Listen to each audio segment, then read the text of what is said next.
Stay far from trouble if you can.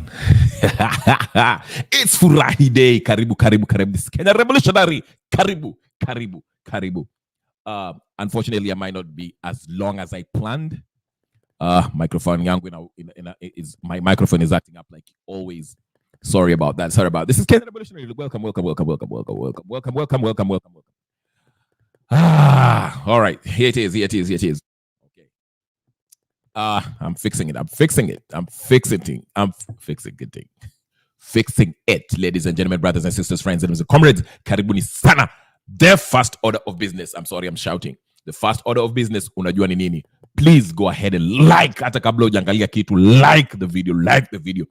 Na tukiendelea, the second order of business ni kama hauja subscribe na unaona hii ni mara yako ya kwanza kuona hii channel, please go ahead and hit the subscribe button. Ama namna gani? Sawa sawa. I might not be here long. I might not be as long as I intended. It's Friday. Premier League is back. Manchester United is about to face Fulham. Manchester City is playing Chelsea on Sunday. Liverpool is playing Ipswich tomorrow. So much going on.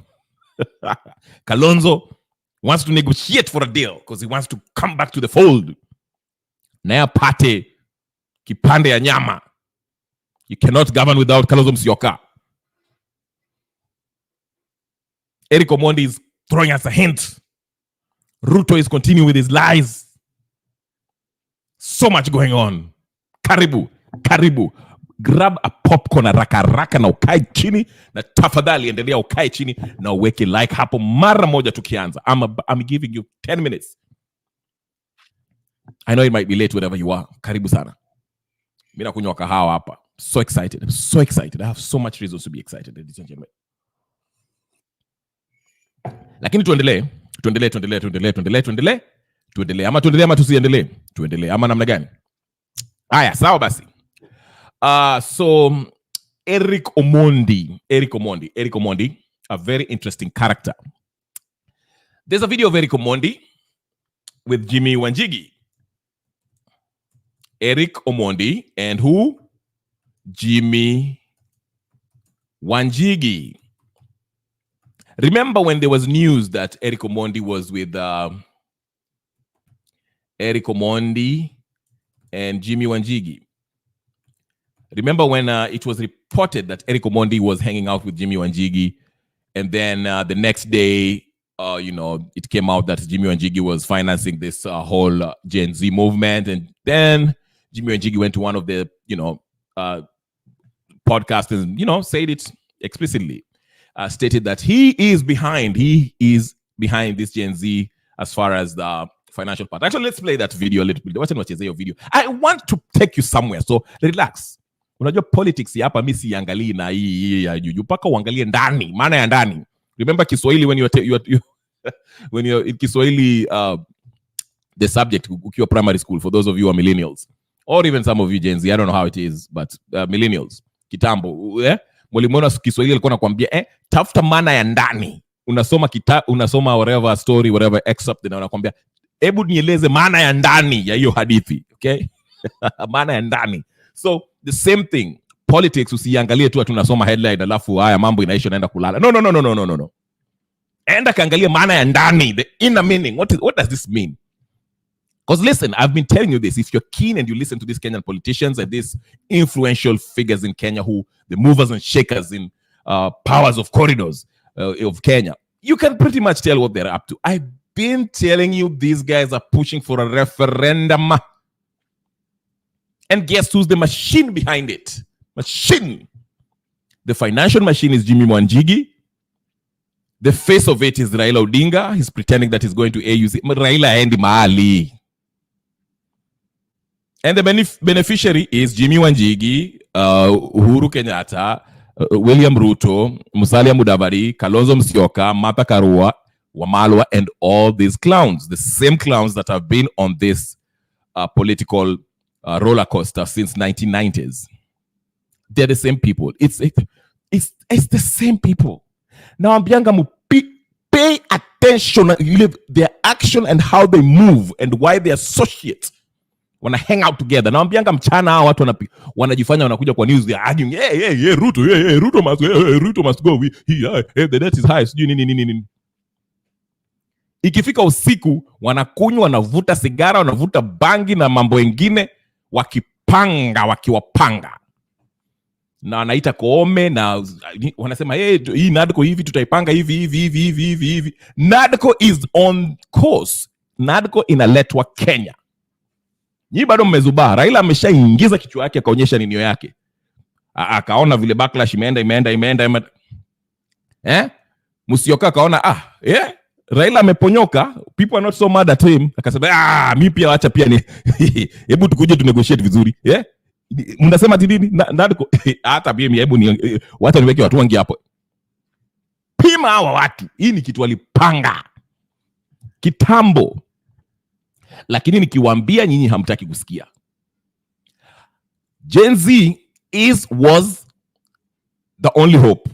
And when I say the only hope, I'm not saying just Gen Z, the whole organization. I don't want to call it an organization because these are just young men and women and even old who came together and decided, hey, we are going to protest to remove Ruto. That is what they decided.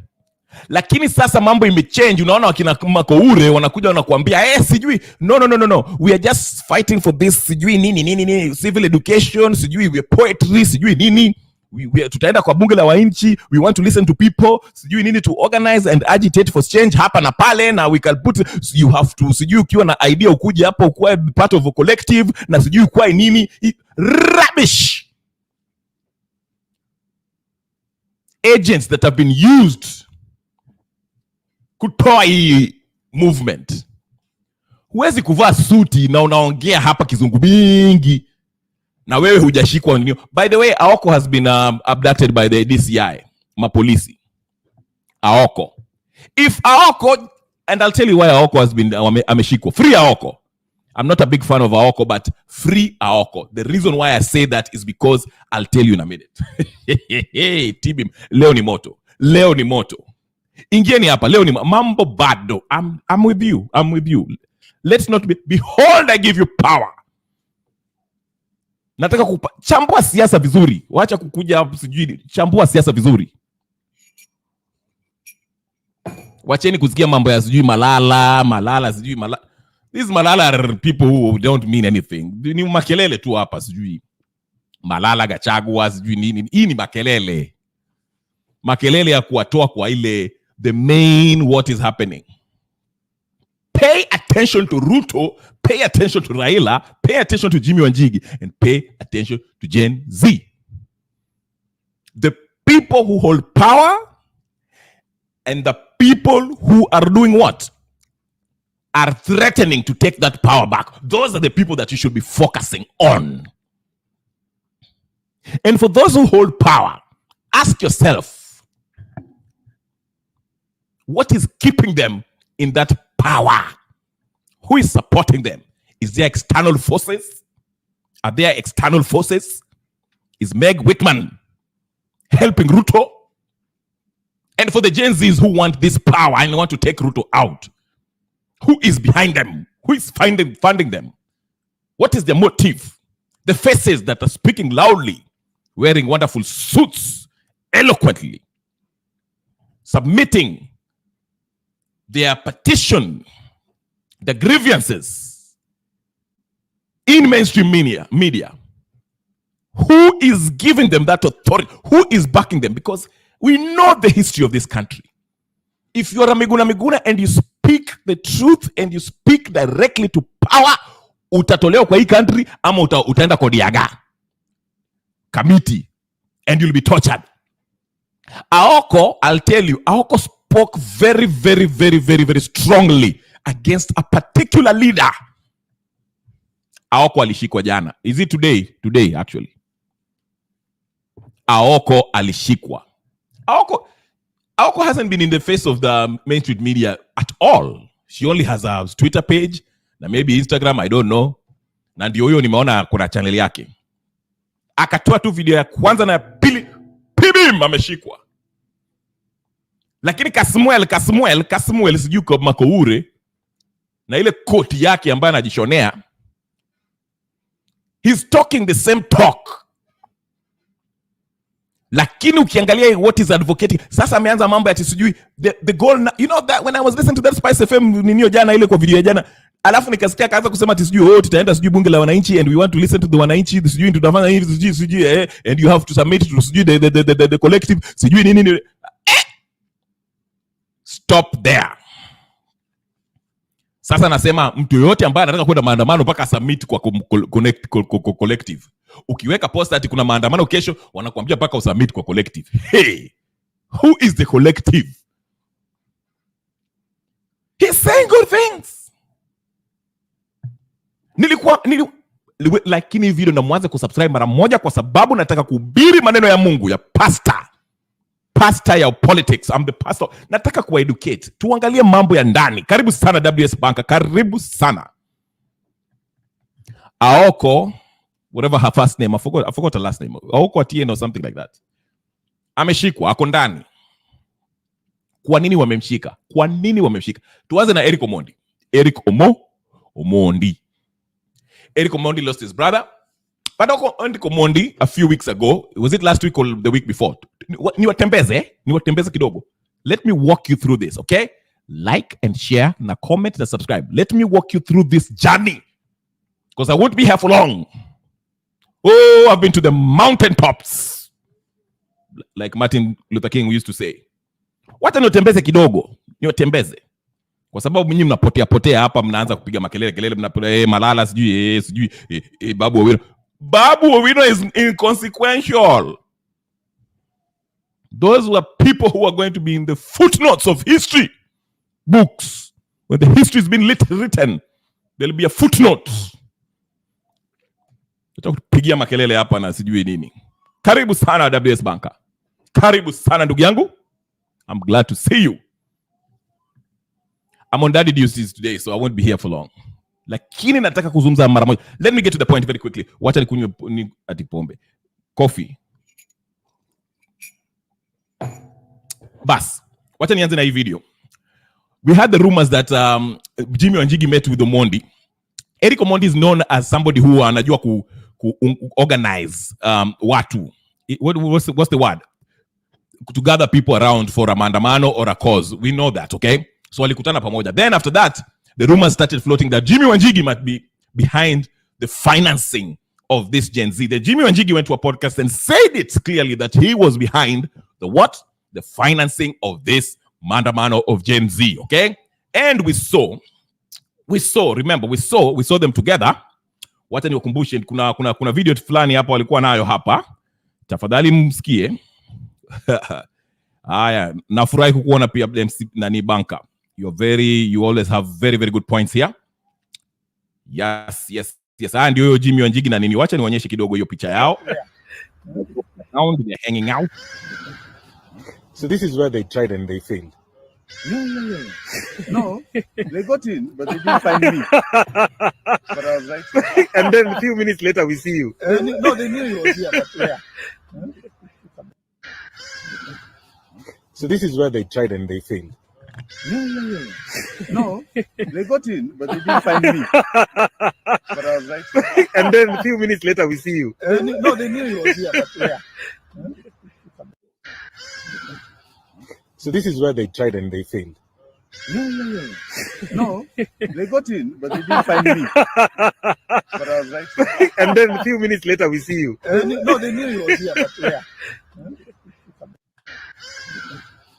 So this is where they tried and they failed. No, they got in, but they didn't find me. Okay. So you clearly see that these two are very connected. Messed up a little bit. Thank you. Sorry. Sorry. Let me see. Sorry, guys. I'm getting it together. How do you not find someone who is there? Right. So, all right. So clearly we've established that Eric Omondi and Jimmy Wanjigi have a very good relationship. Okay. They're friendly. Let me just say that. They're friends. Okay. And they were meeting at a hotel right before the 99. And obviously they were talking about, how they were going to, protest and all that good stuff, right? So Eric Omondi came out and said something that really caught my attention. I know most people didn't take it seriously, but I think too much about stuff, but I do not let anything slide. Here is what he said. Let's listen keenly. This is earlier today somewhere. We're going to reduce them to 8 counties, former provinces. We are going to start a referendum led by Eric Omondi. Kuondoa the 47 counties. We're going to reduce them to 8 counties, former provinces. Tunaenda to do away with senators. We're going to do away with women reps. We're going to do away with nominated MPs, nominated MCAs, nominated senators. Hata hao MCAs wachunge sana. Usiona kazi wamefanya. The idea was to devolve resources, but we ended up devolving corruption. We are going to do away with the 47 governors. Tutakuwa na 8 governors, hatutakuwa na senators, hata MCAs. Na kuna mabarabara tunaona hapa mtu anaanguka na maziwa na pikipiki. I don't see nilimpata. Hakuna kazi MCA wanafanya. Sasa hivi najenga kule Baringo. Naanza kujenga bridge. Watu wamechanganyikiwa. Nikifika kwa ground, mama moja anasema, Eric, ona venye MP ametufanya vibaya. Baba anamwambia, si kazi ya MP, ni kazi ya MCA. Mwana mwingine anasema, hapana, hii ni ya governor. One person is represented by a governor, an MCA, a women rep, an MP, a president. The Kenyans are overrepresented. Tunatumia pesa sana vibaya. Sasa ile pesa yetu yote inaenda kulipa hawa magavana. Ukiangalia Amerika iko na 51 states. Ndio? State moja. Kama Texas. Kenya inaingia ndani ya Texas mara 2. California hata sasa mara 3. Chris ameelewa. California, Kenya inaingia mara 3. It is represented by one governor. Kenya iko na 47. All right. So pesa yetu yote inaenda kwa county. Alafu kuna kitu inaitwa duplication of roles. Ukienda kwa county utacheka sana. Kuna CEC wa sport, kuna CEC wa youth, kuna CEC wa gender, wa arts, kuna CEC wa culture. Women rep wako top of the list. Hakuna women rep hata mmoja. Tangu 2013 amerepresent mwanamke hata mmoja. Do you know that it was a man, actually a young man, they raised the issue of pads, sanitary pads. Ndio tukasema, yipi kwa hapa ndani hatukuwa tunajua. Where was Esther Passaris? So the first people that must go are the women reps. They have not done anything. Wametumia tu taxpayers money. Number 2 ni nominated. Number 3 ni senators. Hao watu nominated, kazi yao nini? Shida ya referendum ambayo imekuweko, Eric, ni getting the numbers. We will get the numbers. Do you know right now, the power is with the people. Wacha niwaambie ukweli. Power ilitoka kwa serikali, iko na wananchi.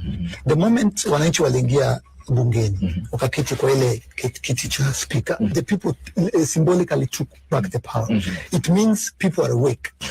We have the numbers. We are going to begin a referendum to recall the governors. So that we have 8 governors. If there's a young person mwenye ananisikiza sasa, hakikisha uko na kitambulisho. Na tutahakikisha tumechukua kura. Alafu tukutane uwanjani.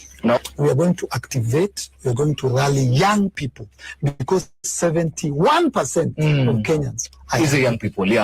How do I make change?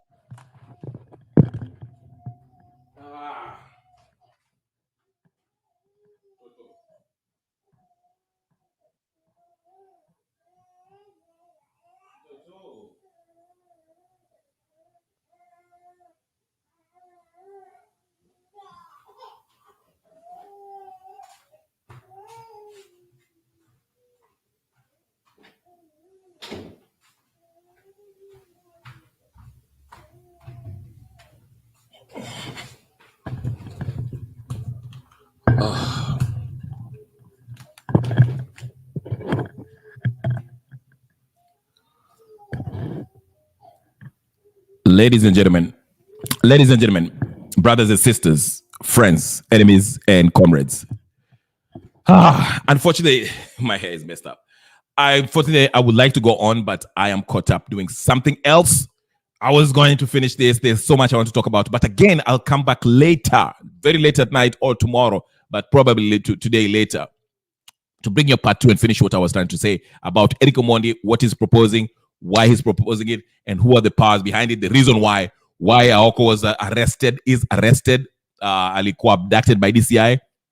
If you haven't had that, it's already happening right now. What else? Or what else? There, Kalonzo Musyoka and his we'll mention that. Okay, so please forgive me. I had to finish this early. I wanted to continue, but I can't. But I will. So join me, subscribe, share, like, comment, and awaken notification because nitaingia baadaye na tutamaliza hii story. Because I want to break down something so you can understand what the political class are planning. Okay? Because remember, if you look at the Gen Z, Nikama, the focus is no longer about removing Ruto. The focus is about going to MCAs and civil education and all this nonsense. And I argued yesterday, I said that the people of Bangladesh, the people of Sudan, the people in Tahrir Square, they did not wait until they understood the constitution fully to go remove al-Bashir, to remove the Prime Minister of Bangladesh. They did not have to be professors in order to go up there and march and remove their leaders. They were fed up and they decided that, hey, let's meet downtown and remove the Prime Minister, okay? That is what they did. So this whole idea of imambo as you akina Samuel wanatuambia ati you have to report to the collective and you can't maandamana until you report to collective. That is an agent. I'm sorry, I have to say it. I'll be the first one to call it out. I'm calling it right now. These are agents that are paid for by Ruto. That's why you don't see them getting arrested. Akko was arrested. Let me just say, Akko alishikwa kwa sababu of the video he made about Agwambo Terengenyi Conman mwenyewe. Go look at her page. Go to her page. Those were one of the first videos that she made that actually went viral. And now that Raila Odinga is in the government with Ruto, he had to tell Nani aende amshike. Endeni mkaangalie. I will so much stuff to discuss, but it's Friday na niko na responsibilities, so siwezi kuendelea. I'll stop here. It's only 20 minutes, so subscribe, share, like, comment, be part of this organization so we can talk about this. So later I'll come on and talk. We shall talk about this politics and I'll open the studio so anyone can come in. But pay attention. Pay attention. Huyu nani Omondi, let's remember he's very close to Raila Odinga because he's vying for that Langata seat, okay, in 2027. He's very close to the financier, Jimmy Wanjigi, okay, because that who will sponsor his way to Langata, the campaign and everything else. Remember that. And he's talking about the constitutional change. He's well known as somebody who's organizer, mobilizer, people's mobilizer. That's why they were meeting with Jimmy Wanjigi that day, okay? See, they're very good friends. Now he's talking about referendum change. Remember, is it a coincidence that Eric Omondi is talking about constitutional change and Raila Odinga 3 weeks ago in Siaya was talking about we should have a meeting at Bomas so we can review and see what we want in this constitution. If there's something we need to change, we change it. And if there's something that we don't change, we change it. And if I take you back, when he was signing that NADCO agreement with him and Ruto, he said that there are a couple of recommendation in NADCO which requires the change in constitution. So which means in order to change the constitution, you have to have a referendum. You have to have a plebiscite vote. That's why I'm telling you, it's not a coincidence that three people are talking the same thing, talking about the changing of the constitution. They're pretending that wanataka kutoa governors, wanataka kutoa nini, but the aim is to change the constitution to accommodate Raila Odinga, Musalia Mudavadi, Wamalwa, and all these people. That's why you see Kalonzo has now started warming up to the very people who he was pretending that he was against. Oh, ati Raila ameenda huko na mimi sijamfuata kwa sababu nao mambo imepoa na Gen Z. So unamwona anaanza kuingia hapo anasema nini because he knows a referendum is coming. I will join you later. Subscribe, like, comment, tukutane baadaye. Later tonight, maybe saa 7 usiku ama saa 6 usiku Kenya, tuongee maneno na tafungua renew hapa tuongee. Like, subscribe, share, comment, and I'll see you later. Thank you so much. This is Kenya Revolution. It's Friday, mfurahi na tuonane baadaye. Ama namna gani? Haya, hebu enda subscribe na like hapo tukutane baadaye. Sawa? Peace and blessings.